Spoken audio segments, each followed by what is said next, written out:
Cheers. Nice one. This is the second award that I've ever got in America, so that's quite nice.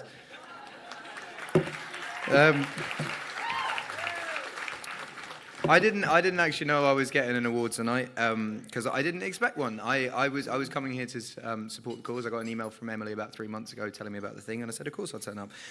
So turning up today and saying you're getting an award is pretty wild, but yeah.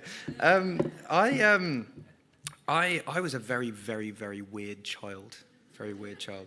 And I had a port wine stained birthmark on my face that I got lasered off when I was very young, and one day they forgot to put the anaesthetic on, and then ever since then I had a stutter, and I also had very, very big blue NHS glasses. NHS is the National Health Service. One day I hope you'll have the same.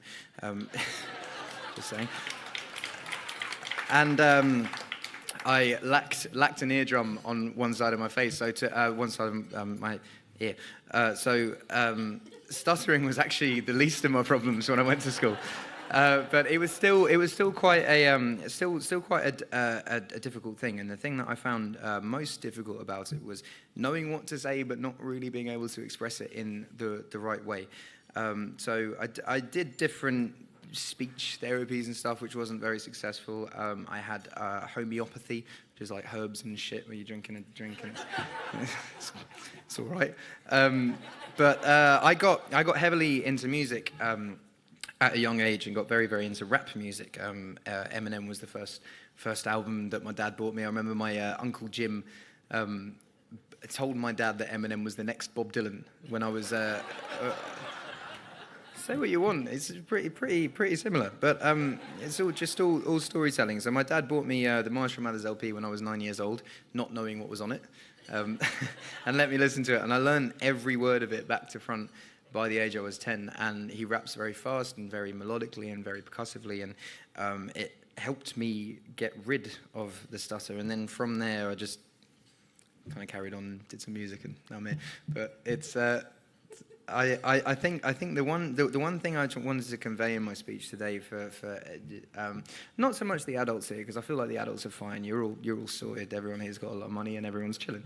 But more the kids that I hear that are going through the therapy, and I want to stress the point that it's not stuttering is not a thing you have to be worried about at all. And even if you have quirks and weirdness, you shouldn't be worried about that. I think the people that I went to school with were the most normal and were the coolest when we grew up. Like I was telling Emily earlier that one of the cool kids from school now does my plumbing. So that's a fact.